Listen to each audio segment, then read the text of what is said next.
વાત કરીએ એક મહત્વના સમાચારની તો બનાસકાંઠાના પાલનપુરમાં કોંગ્રેસ પ્રદેશ પ્રમુખ અમિત ચાવડાએ નિવેદન આપ્યું છે। બનાસકાંઠા લોકસભાની સીટ કોંગ્રેસ જીતશે તેવું તેમણે નિવેદન આપ્યું છે। તમામ મોરચે ભાજપ નિષ્ફળ છે। ભાજપને પોતાના કાર્યકરો અને આગેવાનો પર વિશ્વાસ નથી, માટે કોંગ્રેસના લોકોને તોડી રહ્યા છે।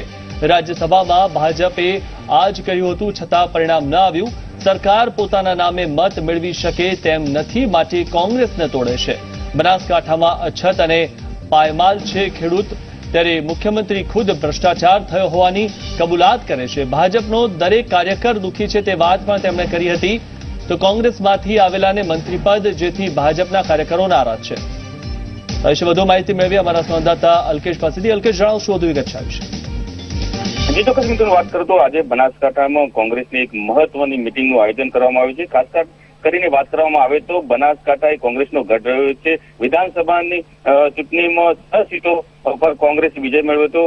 જે રીતે અલ્પેશ ઠાકોર નું બનાસકાંઠામાં વર્ચસ્વ છે અને અલ્પેશ ઠાકોરના સમર્થન વાળા જે કોંગ્રેસના ધારાસભ્ય છે તે ભાજપમાં જોડાયા છે ને તેને લઈને અન્ય જે કોંગ્રેસના ધારાસભ્યો ભાજપમાં ના જાય તે માટેની રણનીતિ ઘડવા માટે આજે કોંગ્રેસ પ્રદેશ પ્રમુખ અમિત ચાવડા બનાસકાંઠામાં છે। ખાસ કરીને તેમણે બનાસકાંઠાના પાલનપુરમાં ભાજપ પર આશા બહાર કર્યા હતા। તેમણે કહ્યું હતું કે ભાજપ તમામ મોરચે નિષ્ફળ રહી છે।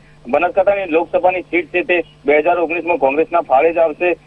રાજ્યસભામાં પણ ભાજપે કોંગ્રેસના જે ધારાસભ્યો તેમજ અન્ય જે નેતાઓ છે તેમને તોડવાનું કામ કર્યું હતું, પરંતુ તે નિષ્ફળ રહ્યા હતા। ખાસ કરીને બનાસકાંઠામાં અછત છે, પાયમાલ ખેડૂત છે, પરંતુ સરકાર તમામ પાયે નિષ્ફળ રહી છે અને મુખ્યમંત્રી ખુદ કબૂલાત કરી ચુક્યા છે કે તેમની સરકારમાં ભ્રષ્ટાચાર પૂરો પાડ્યો છે। એટલે ક્યાંક ને ક્યાંક ભાજપના અન્ય કાર્યકરો પણ દુઃખી છે જે કોંગ્રેસમાંથી સીધા આવે છે, તેમને મંત્રી પદ મળી જાય છે। તેના કારણે ભાજપના નાના કાર્યકર્તા તેમજ અન્ય નેતા જે વર્ષોથી સંનિષ્ઠ રીતે જે ભાજપમાં કાર્ય કરે છે તે પણ દુઃખી છે। તેના કારણે ભાજપને ભોગવવાનો વાર આવશે ને 2019ની ચૂંટણીમાં લોકસભામાં ભાજપ કારમો પરાજય થશે તેવું અમિત ચાવડાએ કહ્યું હતું। તેમણે કહ્યું હતું કે કોંગ્રેસ એક સંનિષ્ઠ પાર્ટી છે અને અંદર મતભેદ હોય, પરંતુ જે રીતે ભાજપ તોડવાનું કામ કરે છે, પૈસાની લાલચો આપે છે, તેને લઈને અમુક જે નેતાઓ છે તે ભાજપમાં જાય છે, પરંતુ આખરે તેમને પસ્તાવાનો વારો આવશે। જી મિથુન। જી, આભાર અલ્કેશ માહિતી આપવા બદલ। તો ગઈકાલે જે રીતે 2 ધારાસભ્યો કોંગ્રેસ છોડીને અને ભાજપમાં ગયા છે, ત્યારબાદ તેમણે અમિત ચાવડાએ આ નિવેદન આજે આપ્યું છે।